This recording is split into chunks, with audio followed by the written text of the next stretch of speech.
आज से ठीक 111 साल कबल टाइटैनिक एक अंधेरी रात में एक आइसबर्ग से टकरा गया था। उस वक्त जहाज पर सवार ज्यादातर मुसाफिर नींद की आगोश में थे। हादसे के वक्त टाइटैनिक 41 किलोमीटर फी घंटा की रफ्तार से इंग्लैंड के शहर साउथहैम्पटन से अमेरिका के शहर न्यूयॉर्क की तरफ बढ़ रहा था और सिर्फ 3 घंटे के अंदर 14 और 15 अप्रैल 1912 की दरमियानी रात टाइटैनिक अटलांटिक ओशन में डूबा। वो जहाज जिसके बारे में कहा जाता था कि वो कभी नहीं डूबेगा, न सिर्फ चंद घंटों में समंदर में गर्क हो गया बल्कि इस हादसे में 1500 के करीब अफराद भी हलाक हुए।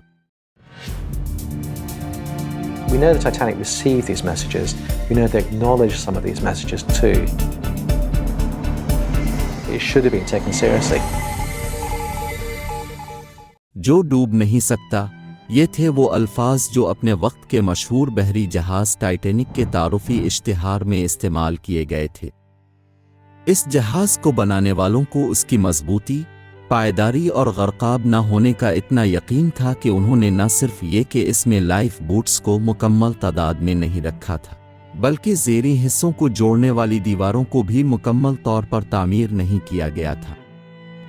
उनके वहम व गुमान में भी न था कि अगर जहाज के इब्तिदाई हिस्से में पानी भर जाए तो वो पानी पिछले हिस्सों में भी जा सकता है।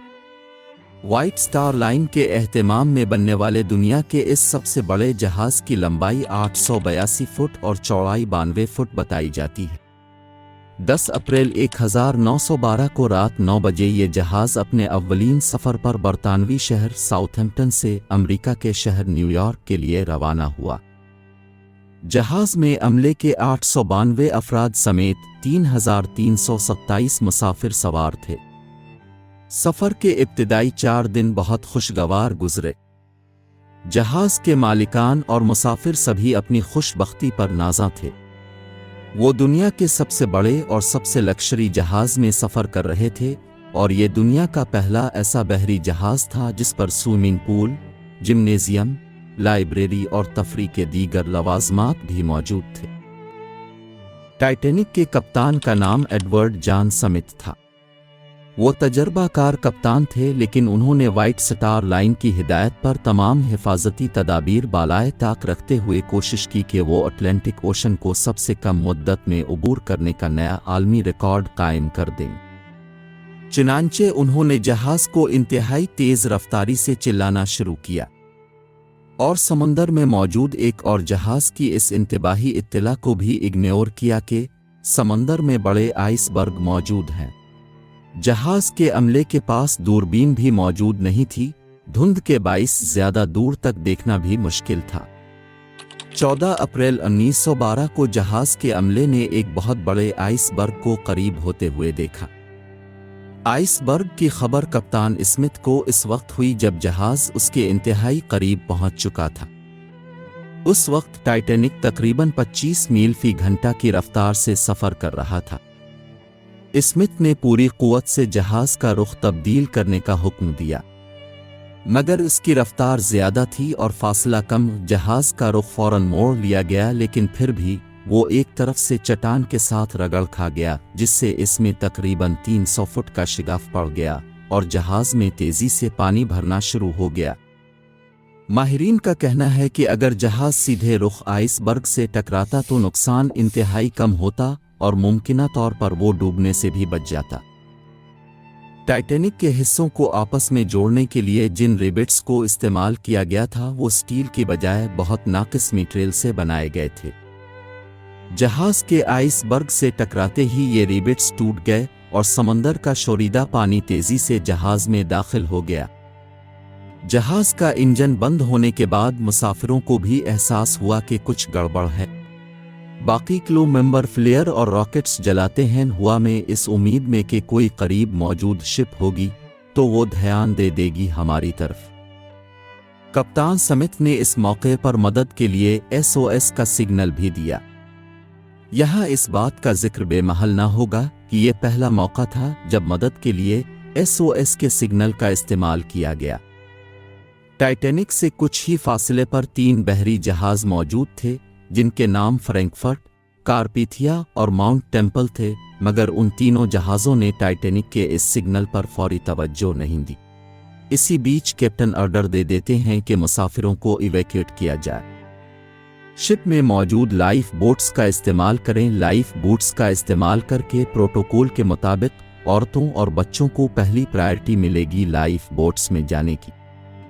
पानी भरने से जहाज का अगला हिस्सा इतना भारी हो गया कि जहाज डूबना शुरू हो गया और सिर्फ 3 घंटे में 2 टुकड़े होकर समंदर में डूब गया। जहाज में सिर्फ 20 लाइफ बोट्स थीं, जो मुसाफिरों की तादाद के हिसाब से बहुत कम थीं। कश्तियां कम रखने की वजह वही थी कि कंपनी को एतमाद था कि जहाज कभी डूब नहीं सकता। जहाज पर मौजूद कश्तियों के जरिए 1178 अफराद की जानें बचाई जा सकती थीं। मगर अफरा तफरी के आलम में जब कश्तियां समंदर में उतारने का सिलसिला शुरू हुआ तो इब्तिदाई कश्तियों में गुंजाइश से कम अफराद बिठाए गए।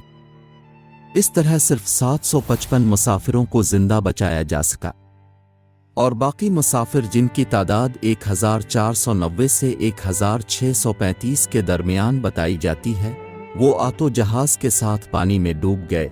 फिर जिन लोगों को तैरना आता था वो हाइपोथर्मिया की वजह से मारे गए।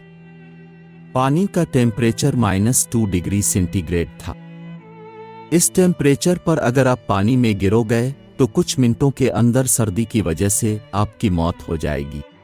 जहां तक कप्तान की बात है तो वो अमले के अफराद के साथ खवातीन और बच्चों को बचाने की कोशिश में मसरूफ रहा। वो आखिरी आदमी था जिसने जहाज से छलांग लगाई मगर खुद अपनी जान नहीं बचा सका। इसके अजीम जज्बे को खराज तहसीन पेश करने के लिए इसका मुजस्समा बरतानिया के शहर लचफील्ड के बीकन पार्क में नस्ब किया गया है। सुबह के वक्त कारपीथिया टाइटैनिक तक पहुंचने में कामयाब हुआ, मगर इस वक्त तक टाइटैनिक मुकम्मल तौर पर डूब चुका था।